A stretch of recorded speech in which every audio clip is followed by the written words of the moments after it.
opinions expressed in the following program are not necessarily those of Shaw Cable Systems or of the station.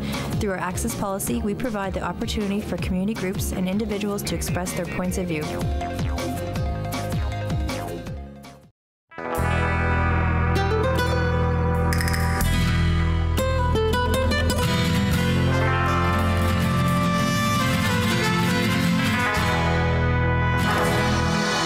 Welcome to the Fourth Line Hockey Show. I'm your host, Willie Plouffe. What a great show we had today. We're going to talk all about being a goaltender. And I got my winger right beside me, Gerald Hasby. Gerald, how are you today? Well, I'm good. I'm excited for the goalies. Finally, we do a show for the goalies.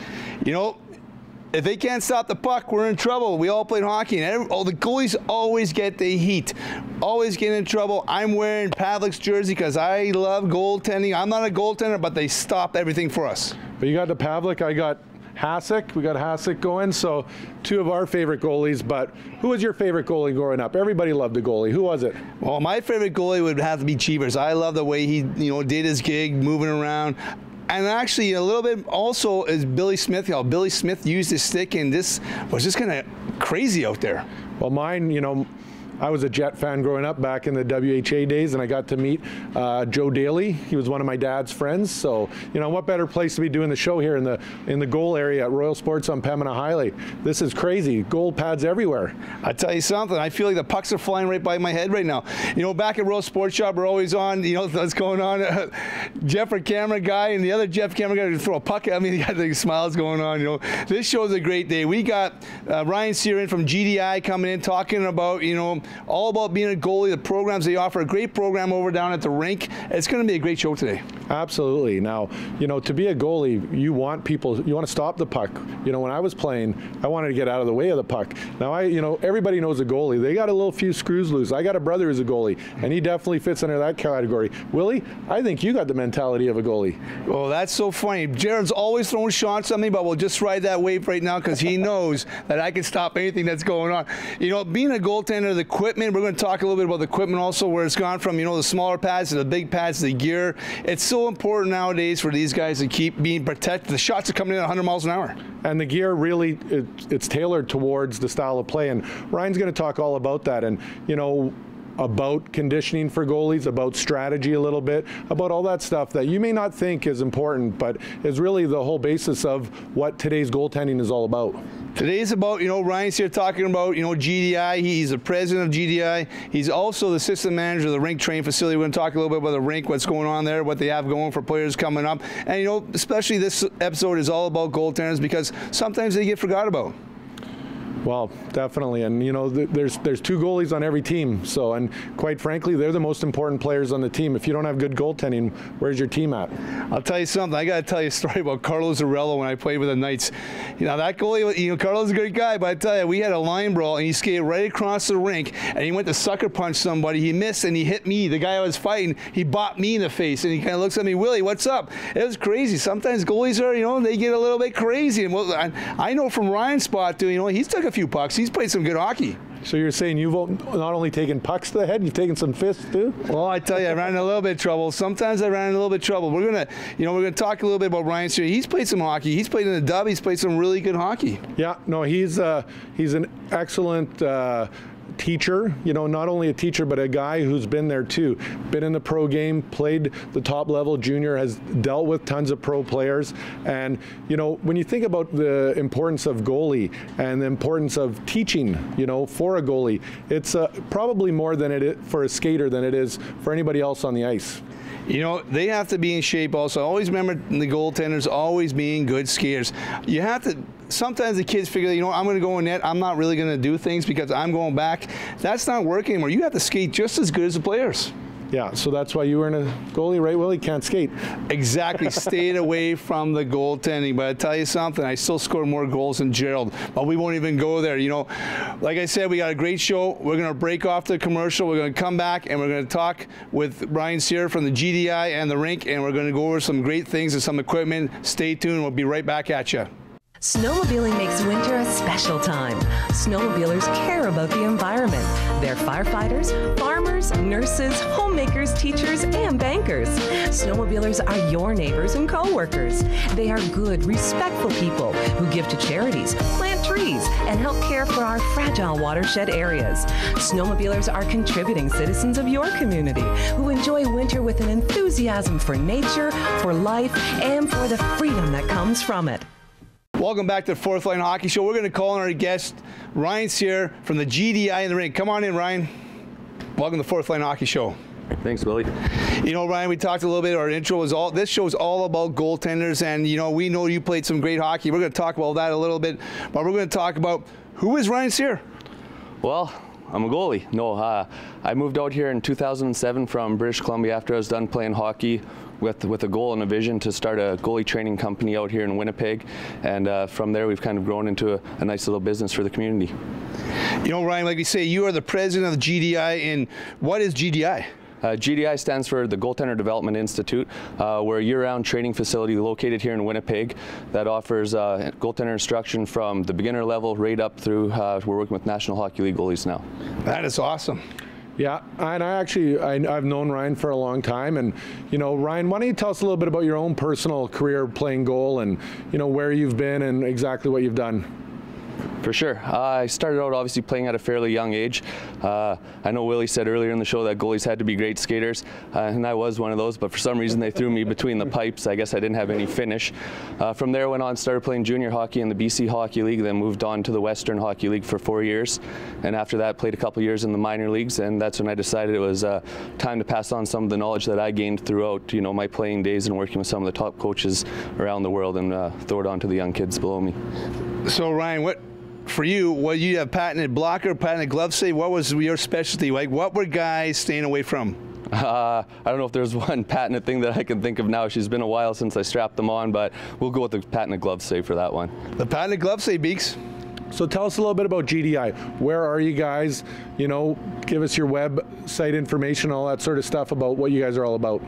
Perfect. Yeah, we're located at 91 Lowson Crescent in the Rink Training Center building. Our website's gdiprairies.com, and on that site you'll find all of our programming information, as well as we do you know, weekly and monthly tips on the position, and like to, you know, have our resources as available as possible to our clientele and our future clients.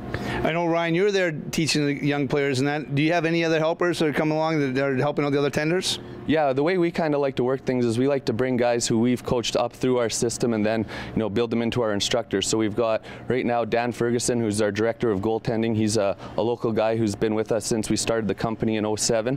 And then we've got 4 former Western League goaltenders that have come up through the GDI system, who are all working for us now throughout their school schedules.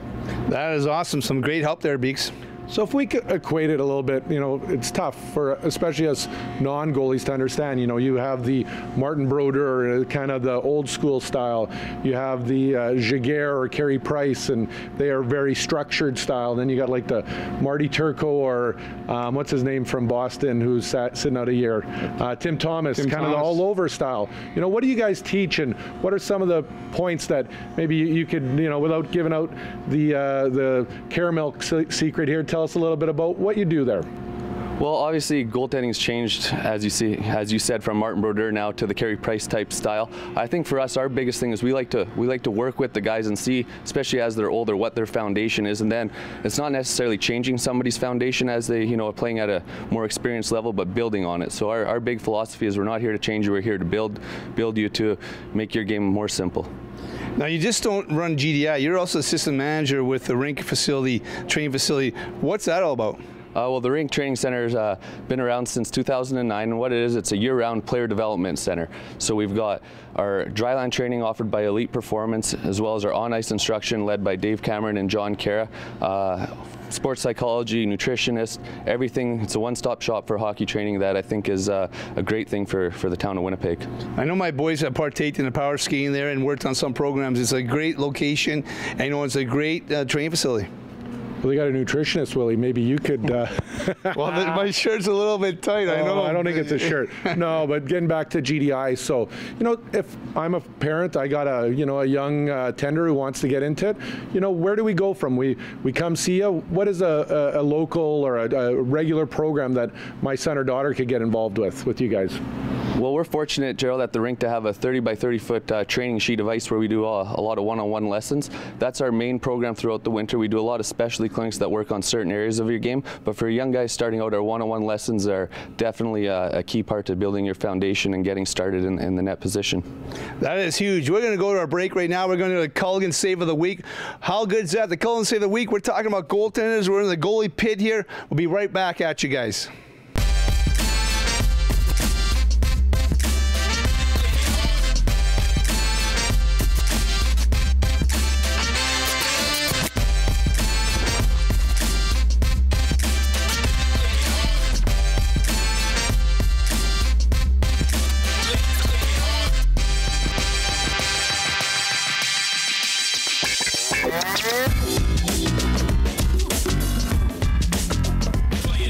Fourth Line Hockey Show. We had a great save there from the Culligan Water guys. You know, we're going to talk this time about equipment. We're going to talk with Gerald Hasby, got my winger here with Royal Sports, who knows a whole lot about goalie stuff. And we're going to talk to Ryan Cyr about the goalie stuff, a whole lot of goalie equipment. I'm staying out of it. I'm going to be the guy with the mic back and forth. I'm the winger for this part of the show. Well, let's go right at Gerald right now. Gerald, what do you got there, buddy? Okay, so right now we're just going to talk about some pads, and I think, you know, goalies, opposed to most players, they're the ones who are the most affectionate about their equipment.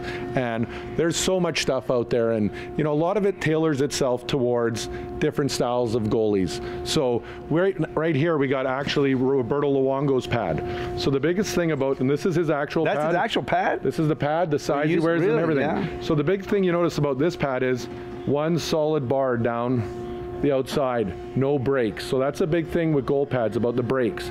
So, you know, maybe Ryan will tell us a little bit about Luongo's style. Yeah, Luongo plays the style that is more of a narrow butterfly type style.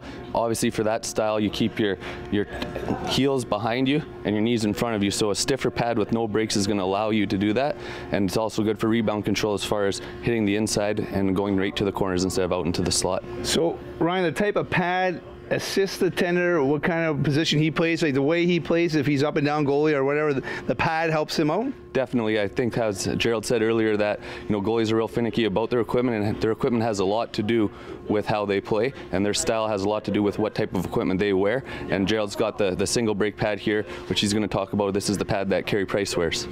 So you'll notice on the outside roll on this pad, one break. So essentially, you know, this Luongo pad, very stiff. It's almost like one solid blocker, like you'd put on your, you know, on your non-catching hand. That's what Luongo has on his legs. And, you know, a stiff pad like that, you got to be a very strong, athletic goalie. This one offers a little bit of flex, but it's almost like a blocker with a slight cut in it. So it offers some flex for a goalie like Carey Price, who I think right now is probably the most popular goalie in the NHL, especially with kids, as I see them coming in the store.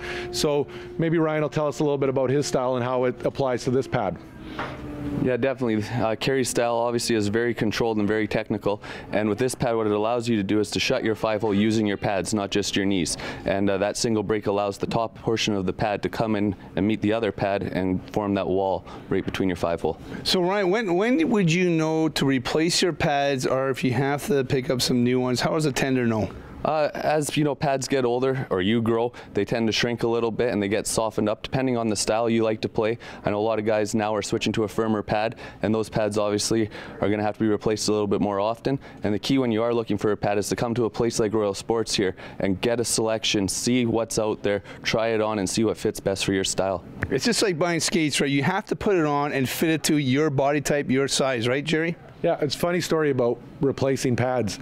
I was recently talking to who's replacing Luongo in Vancouver. What's it? Schneider. Schneider. And he goes with a new set of pads, and he was saying 6 to 8, and I thought he was talking weeks. No, he goes to the new pair of pads every 6 to 8 games, which I found wow. But so we got Ryan there. He's holding a pad that has double breaks. So we got 2 breaks here. So that's for, you know, for the guy who wants the most flex, and Ryan will tell us more about that type of goalie. Yeah, the double break pad is definitely a pad that you're going to wear tighter to your leg. It's going to have a lot more feel that it's as one with your leg, and that's, you know, a type of pad that more of an older style type goaltender. I know if you look at Marty Turco, he would wear those. Martin Brodeur, he would wear, you know, the double break pad. Timmy Thomas, another guy who's taking a year off but still playing, who would wear that double break pad. It's just a more pad that fits tighter to your leg, a little bit more mobile as one. And that's a Vaughn pad, right? Yes, it is. That's a Vaughn pad. Now, can you tell us a little bit, Ryan, a little bit about the weight from back in the day when you played to the weight of the pads now? Oh, it's incredible, you know, the difference in not just goal equipment or goal pads, but all equipment for goaltenders, the technology, the thought, the process that goes into building it. And I mean, I'm sure Gerald and the guys here that work down at Royal could tell you more specific pounds and ounces of pads and goalie gear, but from my opinion, it's just remarkable how far it's come. That is huge. You know, we're going to get right to the mask. One of the most important things now is the goalie mask. My winger here still has his on, but it's going to be okay. We're going to talk about the other mask. Here we go. Yeah, okay, well, so this is, you know, the biggest thing we get, one of the biggest questions we get at the store here is about the cat eye. And everybody loves the mask, but this is non-CSA approved. You have to be a, you know, professional Western Hockey League player. Actually, I don't even think you can wear them in the Western Hockey League anymore. You got to be professional beer leaguer to wear something like that. Now, they do offer CSA approved cat eyes. So this is a cat eye cage that you can wear minor hockey, Western Hockey League, or whatever the case may be. Well, Willie, we got your mask here. Hold on a sec here. Oh, the jocker. There we go, the jock shot. We're coming on the top shelf with that one, brother. You know, it's been a great show today. We're going to come back a little bit with Ryan and shut it down. We're going to talk a little bit more about what GDI is, again, just shutting it down and getting back at it. What a great show here, talking about the pads, the masks, about goaltending.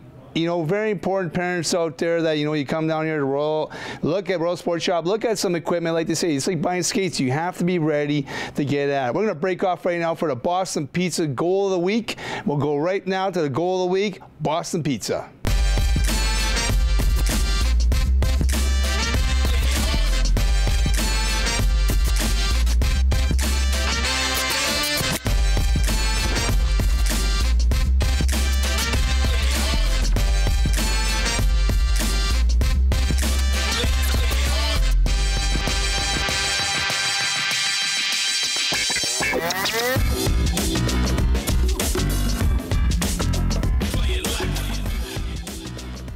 Welcome back to Fourth Line Hockey Show. We're back here with Ryan Cyr from GDI and assistant dude with the Rink Training Center. We talked all about equipment. We talked about goalie pads, masks. Like, we're going to talk a little bit more about who's Ryan's favorite goaltender growing up and his favorite tender today. Well, Willie, growing up, I'd have to go with Patrick Waugh, and I'll tell a little story about it. I was a huge Patrick Waugh fan, and now I'm fortunate to work with John Clem at my other job out in Spokane as their goalie coach, and he was fortunate enough to play with Patrick Waugh. And the stories he tells me about him, just how hard the guy worked every single day in practice and how competitive he was.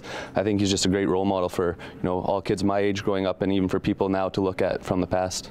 You can't go wrong with that guy. You know, he stopped a lot of pucks, and he was on fire. Absolutely, especially that one save he made it in the finals. I think it was against New Jersey. He flipped his hand over, but he left the puck behind him, and they scored. That was, you know, that reminded me of you and your game. That is not a fair shot towards, you know, the top goaltenders. Now, who's your favorite goaltender today? Well, now, geez, being in the position I am of teaching that, you know, it's tough. I like so many things that so many different goalies do, but like we talked about earlier, Carey Price is definitely leading the charge with the youth, and I think that's just because his game is so modern and he's so up to date and so technically sound. So I think I'd have to go with Carey Price. Carey Price, another good tender there, Jared. Well, from my original favorite team, the Habs, and I was a big Patrick Waugh. Actually, I'm a little older than Ryan, so I was more of a Ken Dryden guy. Ken Dryden in the Flower. But so let me ask you this, Ryan. Do you think you're born a goalie or you become one? Oh, that's a great question. Well, obviously you've got to be born a goalie. I know you guys always joke about, or players joke about, why would you want to stand in front of a little piece of rubber? My philosophy has always been I'd rather get hit by a little, you know, couple ounce-pound piece of rubber coming at me 100 miles an hour than a 240-pound left winger like yourself coming barreling down against the boards at me. I'll tell you, that's pretty true, exactly. Now we're going to get Ryan to tell us, okay, Ryan, what's one of your memories of you taking a puck in the head, a puck in the groin, or, you know, puck in the side? What's up? Well, you know, unfortunately, one of my worst memories was I wasn't even playing in this game, but I was sitting on the bench. It was in Moose Jaw, Saskatchewan, and my trainer gave me a little nod and said, "Hey, look at that blonde across the aisle." So I leaned over the boards to take a quick look, and sure enough, our defenseman made a beeline off the glass and out, you know, dump. Unfortunately, it hit the side of my head instead of the glass. So that's probably, you know, one of the worst puck experiences I've had. I'll tell you, you know, and it happens to players also. Playing in the beer leagues here, I get give and go with a dude. He gives me a flick shot pass back and rings right off my noggin and gives me for 14 stitches. Gerald, you've had some experience sometimes with that, eh? Oh yeah, I've taken pucks chin, mouth, nose, and you know, it's just all part of the game, I guess, part of the fun. But Ryan, why don't you tell us if any of the fans and viewers out there want to get their kids involved or want to know about you? How can they contact you? How do they find out about GDI? Perfect. Yeah, you guys can contact us on our website by going to www.gdiprairies.com. There's an email us tab there. You just click that and it'll send an email to info@GDI-Prairies, or you can give us a shout at the Rink Training Center at 489-7465. Life is all about chances. Made, given, and taken. Chances missed. And chances that change everything. Chances to try, to fail, and then try again. Chances to grow. Chances to change. Chances to learn, teach, lead. Chances. It's all about what you do with them. Boys and Girls Clubs of Winnipeg. Donate. Check us out. Make the call. What do you got there, Jimmy? What do you got for Plouffe to throw on his lid? Well, I brought you a nice little selection to try out. We'll start with this guy because it's out of the box. I don't like trying too hard. Perfect. Mitch, I'm going to pass this over to you if I can. Sure pass thing, that, sir. buddy. There you go. All right, a big thing to realize with a lot of helmets, almost all of them are adjustable. Most of them are toolless adjustments right now. You see this guy right here? It's got a couple flaps. All you need to do, you open those flaps up, can open and close it. So it's not like this is only going to fit one guy. Let you try it out. Perfect. Slide Here that we go. on your key-size head. Awesome. You know, here we go. We're going to put her on and get her going and right on top of Plouffe's head. So we can push it back, right, Jimmy? So absolutely. When you're buying it, you push it back and then get some of the click. I'll let you click it in there and you kind of fit me up there. And let's see that other side. There you go. So the big thing you want to look for is that it's not moving. This so far is actually looking pretty good. You don't want a lot of room in between. You don't want any gap in there. But a big thing to check when you're trying on a helmet is get someone to hold it. Now I get you to shake your head for me. You see you're not really moving around up and down now? It's not moving out of place, which is what I like to see. What you're seeing out a lot of guys, I'm going to loosen this up here, is either they're wearing too small of a helmet and they like to wear it up here a little bit. Well, that's not doing anything. That's not protecting you. You've got the visor sitting up here. It's not doing anything for you. You're sliding around, it's too tight. Or the guys who are wearing it too big. Again, let's get that going for you, Willie. that on there. Here we go. Oh, yeah, that just shakes. And you take a fall, even you're skating on the outdoor rink, you catch an edge and you fall. What's that doing for you? It's not helping you at all. You want that guy nice and snug. You don't have to hurt your head. You don't have to squeeze it tight, but snug that it's not moving around. How's that feel? That feels pretty good. And Jimmy, what about some of the, I see some of the parents talk about a little bit where they, you got the chin strap, the helmet's too big, so they jack on the chin strap, and poor Johnny is like choking in there, but they figure that they're fixing the problem by having the chin strap super tight, helmet loose. Not going to work, is it? No. No, the helmet is what should fit you. The chin strap is just there so that if you get hit, that helmet gets hit, it doesn't fly off your head. It keeps it from going up. But it's not what's holding it down. It should be fitting on your head naturally. So a couple key points here is that when you have the lid on, you want to make sure your head's, you can't shake around. You're holding it tight and you're not shaking. When you're shaking it, your lid's not, your helmet is not moving around. Exactly, exactly. Now, I'll show you something quick here on this particular helmet that a lot of helmets have to help that fit. You see right here, this guy moves in. Well, you've got a bone in the back of your head there. Yep. So some of the higher end helmets, what they do to try and help that fit is they'll have an adjustment on the back that pushes it in on the back. So you're getting fit on the front and the sides, and it locks to the back. That's what's going to keep it from moving around a little bit more, give a little added protection. What you're looking for in a helmet is that it's not squeezing your temples. You don't want it to hurt, but you want it tight. And that's why you shouldn't be going, hey, my buddy wears this, or this pro player is wearing this helmet, I want that helmet. That helmet might not be the right shape. Every company's got a different shape. Your head might be a little rounder than my head. Yeah. Mine might be a little more square. Try on a bunch of different helmets. One of those is going to fit you tighter. So true. Mitchell, I want to say, like, you know, look at the helmets coming back from the day, like, you know, back, you know, 15, even 20 years, even 5 years ago. What a change of helmets. Like, I would never imagine the back of the lid there can be adjusted so it's sitting properly on your head. Exactly. You know, and you talk about, I think that's something that really speaks to the technology, the versatility, and everything that's coming out to make helmets fit better. And I think it's partially, you know, to make the helmet quality so it lasts a long time, but also because of protection mechanisms that are out there now. Right. Jimmy, what do you got there, bud? You got a little bit different one? Yeah, I got a different helmet here, and the other thing I wanted to get you to try on, because, you know, we're talking about a lot with kids. A lot of parents want to help their kids out. Well, kids are still wearing cages. You know, people forget about the fit of a cage on a helmet. So I want to get you to try a bucket on with a cage there, see how you look in that. We better be careful here, Willie. You're going to look like a hockey player soon. No kidding. You know what? We don't want that to happen. Never know what's going on here. Wow, that is comfortable. Yeah. Like, that's a pretty sweet lid. That feels pretty, the bucket feels comfortable on me. Okay, let's take a look at the bucket, though. I hope these are the only bars I look through the rest of my life, you know, like, honestly. So first we're going to look at the helmet. And shake your head for me. Yeah, that's looking nice and tight, just like before. It's comfy, but I want you to look at the camera here, show that. You see how it's not really, the chin cup's not really fitting up on there? It's hitting your chin too early? Yeah. See, that's not going to be good for you. What a lot of people don't realize is, hey, I got a medium helmet, well, I'm going to wear a medium cage, but that might not fit your kid. He might need a large cage. He might need a small cage to see. You don't want that the chin cup sitting down here and then you get hit and that chin cup gets you in the chin and hits you hard, but you also don't want it choking you, keeping your mouth closed. And hence the fact, all the times when you see players wearing them and they get rocked, and the bigger guys, and they get cut up right there because it's not fitting properly. The cage is not on properly, right? Exactly. So what you got to do is be willing to, it doesn't mean that because this cage comes on this helmet that's the cage you have to use. You can swap them out, get a bigger sized cage. What you want is you want this chin cup sitting loosely on the chin so you can still talk, and you want it there to support you, but it shouldn't be keeping it closed. It shouldn't be fitting the helmet just like that chin strap is. Yeah, and Jimmy, when it comes to cages, obviously there's a bunch of different kinds. There's obviously your chromes, straight up gray, just like that one. Some people have the black, some have white, some have black on the outside, white on the inside. Is that purely just for vision, or is it other reasons as well? Vision and style. You know, a lot of people like those chrome cages because they look good. Doesn't mean it's really going to affect your vision much. Realistically, you know, if you haven't worn a cage in years, it's going to look awkward. You're going to see them. But the human eye is a great thing. You wear a cage long enough and you don't even notice it's there regardless of what you've got on. What some of the companies are doing, though, what they like to do is they try to give kind of like this, where it's an almost chrome. So it still looks good, but it's not as shiny, doesn't attract the eyes. And this one doesn't have, but some actually have pinched steel. So it's thinner, but still just as strong. You know, they're trying to give you the most eyesight you can while keeping your face protected. You know, this isn't just for kids. There are plenty of guys in the rec leagues. You got to go to work the next day. You don't want to take a puck in the chin and cut that right open.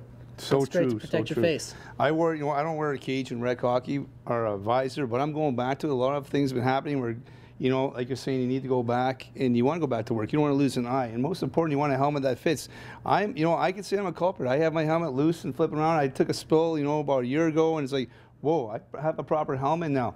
I think one of the most important things, Mitch, is the fact that Jimmy talked about fitting properly, right, Jimmy? Absolutely. Fit is number one. Yeah. Comfort should be there. You don't want it hurting the kid. It shouldn't be too tight. You have to wear it where it's, you know, on your head, square to your face, and comfortable. And the cage, right? That's most important too. Kids are wearing cages. They have to fit properly. Yeah. If you just the cage is just sitting there, it's just for show. It's not doing what it's supposed to do. It's okay to, if you can't afford to get a new helmet, or you can't get a new helmet, if you do buy a second use helmet, you have to make sure it fits, right? Or Absolutely. If you get it handed down from your bigger brother or bigger sister, it has to fit. Most important, you want to keep, you know, the marbles together. Absolutely, it's an important thing. You know, you want that head to be protected, and you get a second-hand helmet. It fits good. The cage fits awkward. Well, a cage, you know, get a new cage for that. You can still use the same helmet. Swap the cage out. Get something that's going to fit. That's going to protect them. I touched the ball before it went out, Coach. Alex. Good call. Sportsmanship. Pass it on.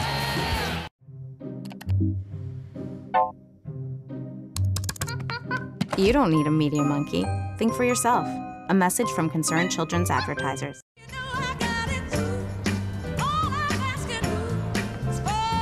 Excuse me, ma'am. Would you like to have my seat?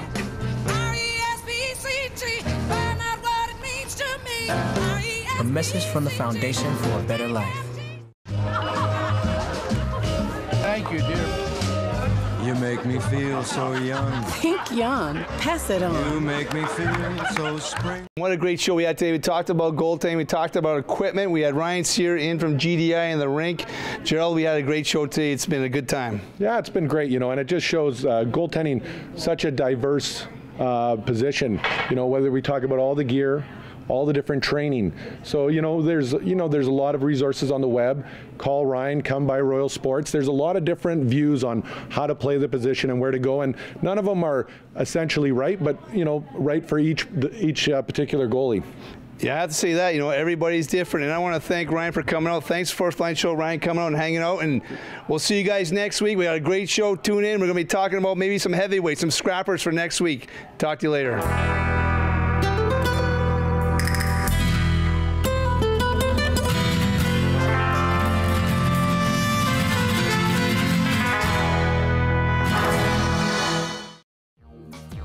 The opinions expressed on the program you have just watched are not necessarily those of Shaw Cable Systems or of this station. Through our access policy, we provide the opportunity for community groups and individuals to express their points of view.